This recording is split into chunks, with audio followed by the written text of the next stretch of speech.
Love and Hip Hop, Season 10, Episode 2. I'm gonna call it Privileged. Privileged. No, yeah, privileged. Shit. The fuck going on at the bistro?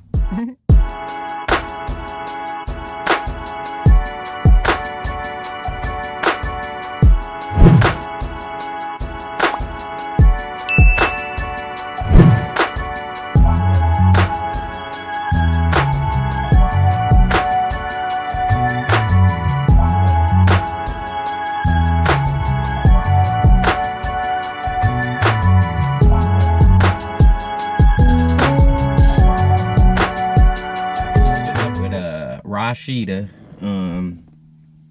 Rashida looking good with Carter. Carter always around. Rashida be like, fuck.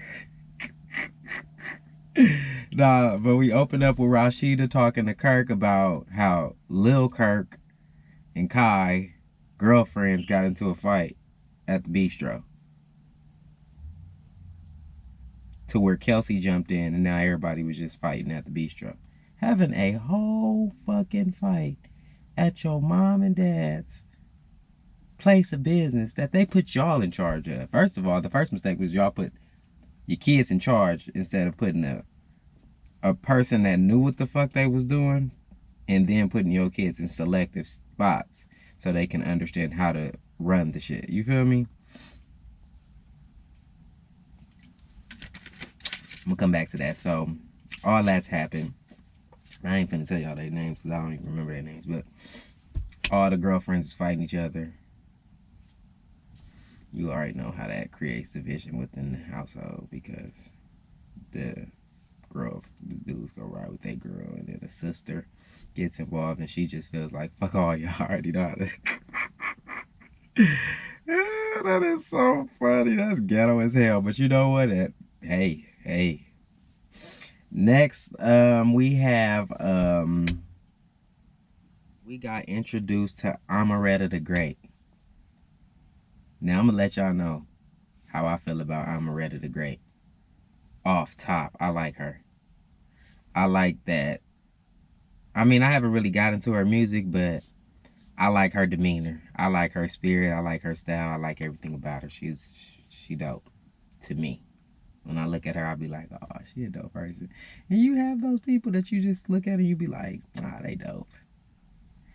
They just carry that. And she's one of those people that you could just tell when she's out, she carries that. Like, I'm dope, I know it, and I'm not. And she's not like girly. She kind of like tomboyish. That's what she named it as. So I'm rolling with what she named it as. She got like a tomboy style where she likes to wear sneakers and all that type of stuff. Amaretta the Great. So Amaretta the Great linked up with, what's our girl name? Young Baby Tay. No, Young Baby Tay linked up with Amaretta the Great, which I thought was actually dope because if they're looking at it from who's bigger, Young Baby Tay is considered a bigger artist than Amaretta the Great, and you seen her kind of come over and want to support Amaretta the Great. And I appreciate that because it's like, dang, usually we see division, but that was like, I'm going to come support you. I fuck with you. I like the way you get down. They both from Atlanta. Why not support each other? That was dope. So they sit down and they get to talking.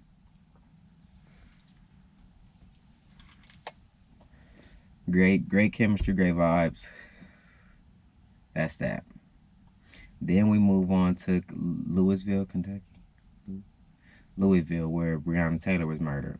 So it's the 1 year anniversary. So Yandy's down there with Mendeecees. It's a whole big old deal because Mendeecees is kind of nervous because he don't want no violations to have to go back to jail. And yeah, Yandy's out there and they trying to get an understanding of how everything's gonna go. Flo, Young Jock came down.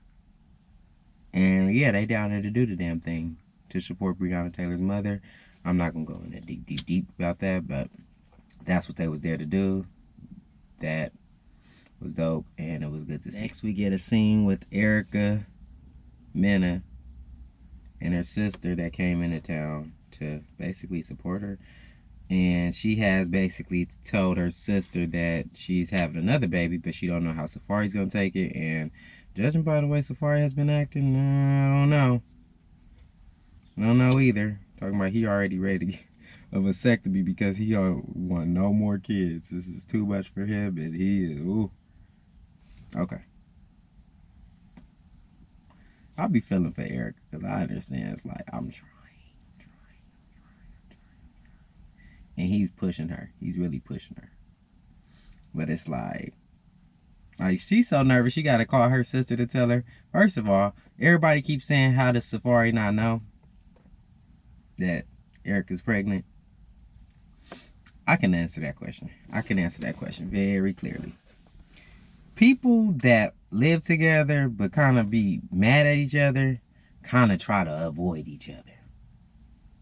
What I mean by that is, especially if they have a big home to where I can be on one side of the home and you can be on the whole other side and we don't really have to see each other. Yeah, it'd be like that. So I can understand to where Safaree isn't aware that Erica's pregnant because he doesn't really, and if he sees her, I'm sure he's not staring at her with lust like he used to. So I can understand where people be like, how don't y'all know? How don't y'all know? Because a lot of people be like, man, you can't tell me you didn't know. I'm sure a storyline as well, but I could attest to, I'm sure that's where that comes in at, because from my understanding, it's just like, shit, I'll be over here, I'll be sleeping in the I don't be bothered with you. So when we do see each other, it's probably I'm in my phone, I'm paying attention to the phone, walking right on by you, talking to my baby, maybe for a little bit, and then we're going back to my studio. So I can understand to where somebody probably would be like, how they live together and don't be seeing each other? How they live together? How he didn't know that she was... Shit. When you and somebody with each other and y'all kind of angry with each other, it's best to avoid each other. Because when we start to going with each other, we going to start to going with each other. I feel like. That's toxic, but child, I know. But that's how I feel when I looked at it. I was like, oh, okay. Okay. Erica Payne is not like, I really sympathize with her because it's like, that's fucked up. Because really, you could tell that all she processed when Safaree, when they be going at it on Twitter, was when he said, like, you was my biggest mistake. Like, to hear that is kind of like fucked up. So I can understand her hesitation to kind of like tell him like, oh yeah, we finna have another baby. Now you really, really stuck. Because it's like, fuck, like how he gonna feel about it? But then again, it's like, well, shit. I don't know, y'all. Like, I just sympathize with Erica because I can understand where somebody saying that to me would make me just feel like less than when I'm fucking with you, especially when you're my fucking husband. Or like, fuck, like, fuck. Like, I would feel away. Like, I really would not just be able to swallow that and be like able to sit in the same house with you and be normal. So yeah, like, I don't know, like he's just jokey. So we like, get over to the accountant with Kirk. And Kirk is in the red over $1 million. Well, right at $1 million or something like that. As the dude starts to tell her about the bistro, because he only really got to tell him what he said a lot of their inventory has spoilage. To which Kirk started to go into a deep rant about his kids and how they kind of fucking it up, right? Right. He didn't ask for that. His job is not to listen to. He's letting you know where you fucked up at and why it's like this. Now that's your job to go fucking have a meeting with your team and all. I'm sitting here like, Kirk, he didn't ask for all that. That's personal business. He's just here to tell you, your accountant is just here to tell you about where you messing up at. He only got to tell you about the inventory spoilage because you started to just go off into a deep rant about the kids and you being too nice with the kids and letting the kids. Huh?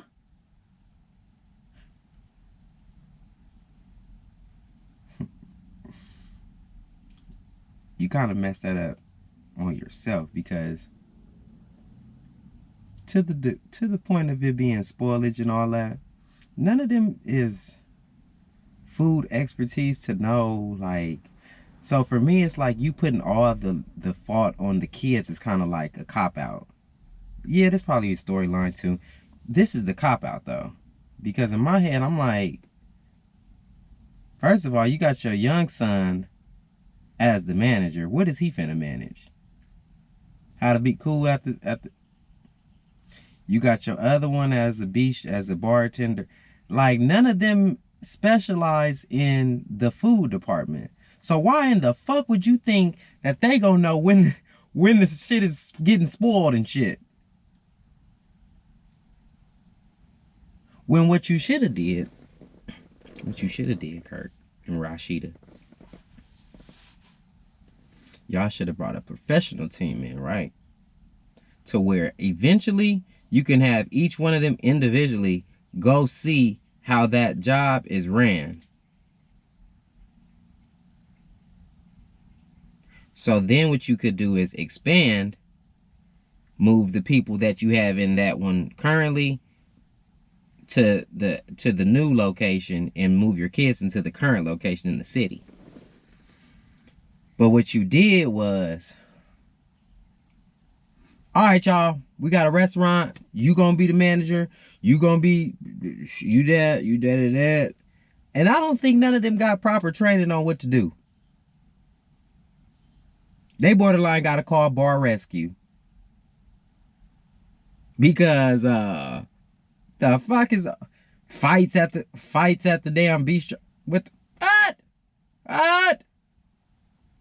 Okay. Kirk, you wrong for this.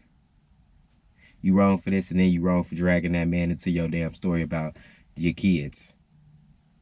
When it's probably you and Rashida fault for even allowing your kids to run this. You should just let them get the loins off of whatever comes out of it. But them running the joint, I could just imagine it being just real ghetto. Let me stop saying that. That's fucked up. But I just, like, you feel me? Like, I could just see the kids, like Kai just chilling, talking to the bitches. I could see Kelsey probably the hardest working one, and she really don't know how to, I don't know. I don't want to talk about it. Let me stop talking about people. Let me stop. Kirk is you.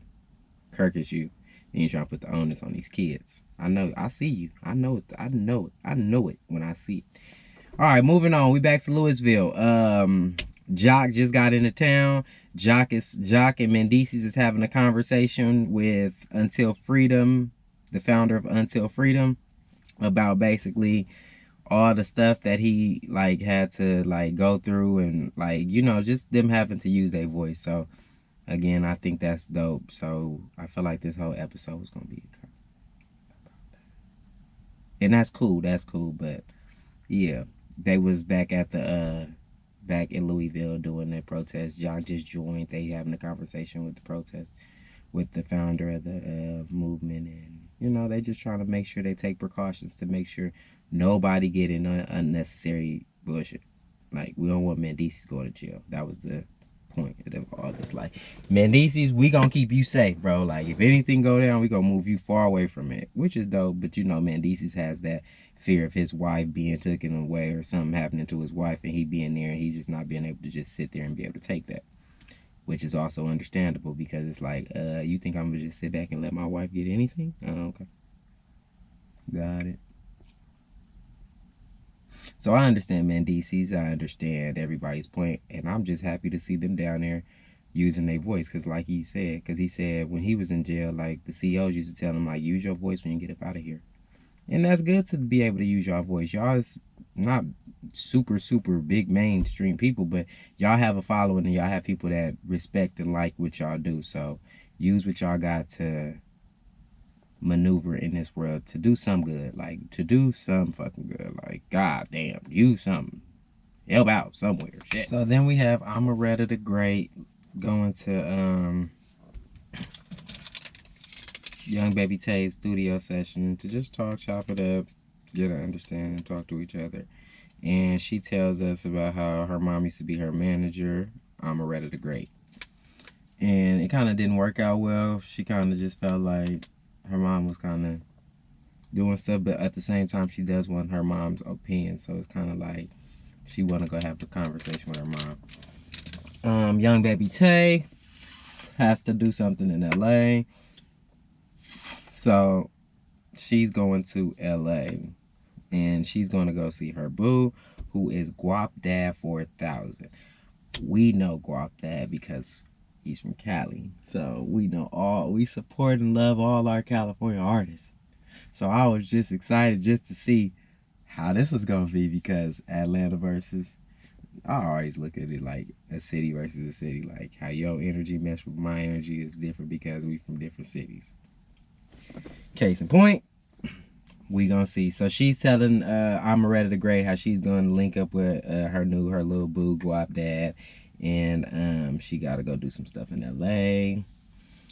Then we go back to Louisville, where Carly Red has now joined the function with the march. I'm gonna say the function because it's not a function. This is the march. So they was having an Until Freedom party, basically, to kind of just like lighten the mood, let everybody kind of let their hair down, do their thing. To where they saw Breonna Taylor's mother. They asked Breonna Taylor's mother like conversations, and they kind of just like sympathize. And it's dope to just have us come together as like a community, like to support somebody that you know is hurting, because it's like, dang, through police brutality as well, it's like, okay, like all right, like you got people that came from far and wide just to come support you, and I appreciate that, because even with all that support, she still has to go to bed at night by herself with that in her heart. Like everybody, like, so it's kind of like one of those things where it's like, ooh, that's a tough pill to swallow, but she's out here doing it. Everybody came together, they sitting there talking. It was just a good little function, feel good function before the whole march, basically. So yeah, they was all just having a good little, we like to come together for a good little soiree. But yeah, that was dope to see. And next we have Amaretta the Great at her mom's house, going to have that conversation. Like, what's up with their relationship? Like, why is it like shaky? What's going on? And I don't know. Like, I mean, I can understand both. I don't even really understand both, because you cannot discredit the kid's experience. Like, I always tell people that, like, you don't know what that kid went through, man. So I don't feel like you could discredit what she's saying she went through. And if she put it in a form of her art, you can't even be mad at it. But you taking it too personal, because instead of you just respecting, this is her art, that's how she expresses herself, and this is what she does, you took it as a personal attack against you and saying like you a bad mom. And she's not even pointing you out to be a bad mom. She just feel as if in times and moments you kind of put a dude in front of her kids. And like I said, you can't discredit her. So I understand. I mean, I don't understand, but I sympathize with Amaretta the Great and saying and understanding where her frustrations coming from, and all she's trying to do is get her mom to kind of like fuck with her, kind of. But her mom is kind of, I don't want to say stuck in kids world, like all I see is you on Instagram and stuff like that. Like, mom, you're the mom, you supposed to check in on your daughter and all this other stuff, not, oh, when I see it on Instagram, that's how I know. That's not how you know, but that's how you decide to take it. Like, you're the mom, you supposed to go and be, oh my god, I don't like that. I don't like that. How I know about, like, even if I do have shows, so what? Huh? What are we talking about right now? You talking about what, you finna go to the club with her so you could see what she see. I appreciate Amaretta the Great, though, the way she's handling it and the way she's carrying herself so far. I appreciate her. She's dope.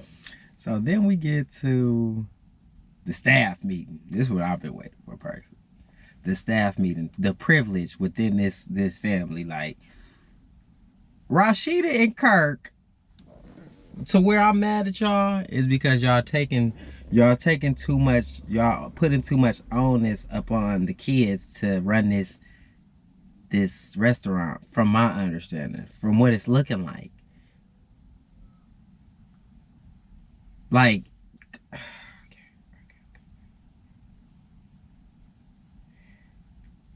for me, I understand Kai's frustration.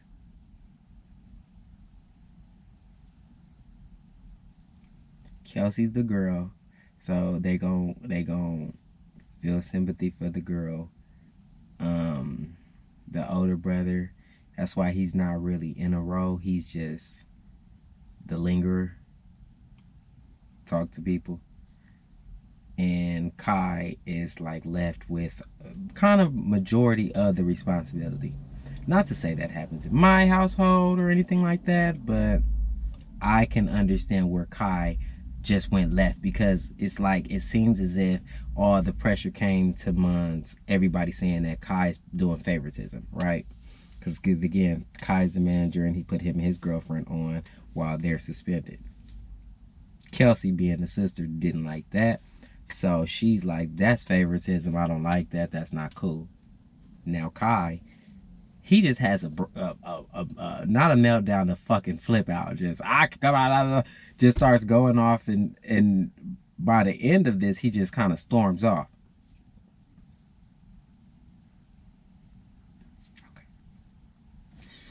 Okay. Sidebar, real quick. My mom has a business to where my brother, me, and my mom run that business, right? We make sure the business every morning, every day, right? How would it look if my brother's baby mama and somebody I had come in, just start fighting? Like, it will look bad on the company, right?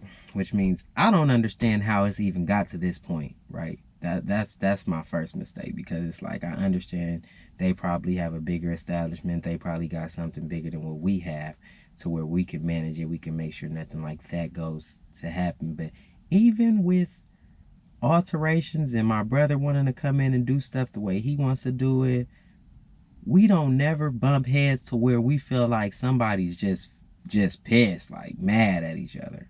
So I'm kind of like lost. So for me, what I'm gathering is y'all just kind of threw Kai in.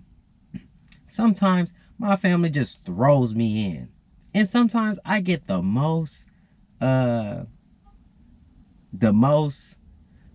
heat for shit. And that's what I feel like Kai got. Kai kind of got the most heat for shit. That's that storm off. And when his dad came and talked to him, Kirk came and talked to him, he was telling Kirk, I didn't even ask to do this. I didn't ask to be a part of this. And you just put me there, made me this, that, and the other, and made me do it. So I can understand to where his frustration came from, where it built up at, and where he kind of exploded. Now, again, Kirk, you and Rashida is wrong, bro. Same way y'all was wrong with just putting your mom just up in the shop to just run the shop. Like, huh? Then got mad because mom's is taking clothes and selling it at her own spot or whatever she doing with it. Like, huh? Like, do you see where the frustration would come from? It's like y'all, instead of actually getting people that specialize in this stuff, so people that you want to take over can get an understanding of how things flow in the shits, y'all just put y'all kids, y'all family members, and everybody in between in spots that they never been in. It's Kirk and Rashida, y'all. Then I appreciate Rashida to come together and just snap everybody together. Like, I don't know what y'all talk. Like, I don't care about all that. She told everybody straight up, like, if either y'all gonna fix it or I'ma fix it. And her fix it is y'all fired and she gonna bring in a new team, which I think she should do. Fuck that family shit.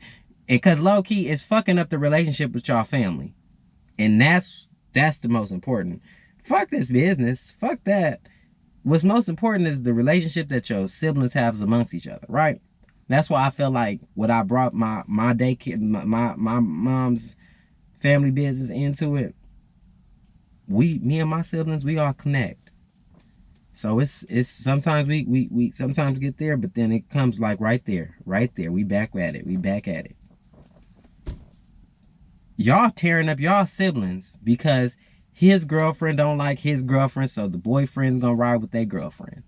Now the sisters that's involved, she just feeling like the girlfriend of him, the manager, is giving favoritism because it's just so much. Like, why is he even handling the schedule? What is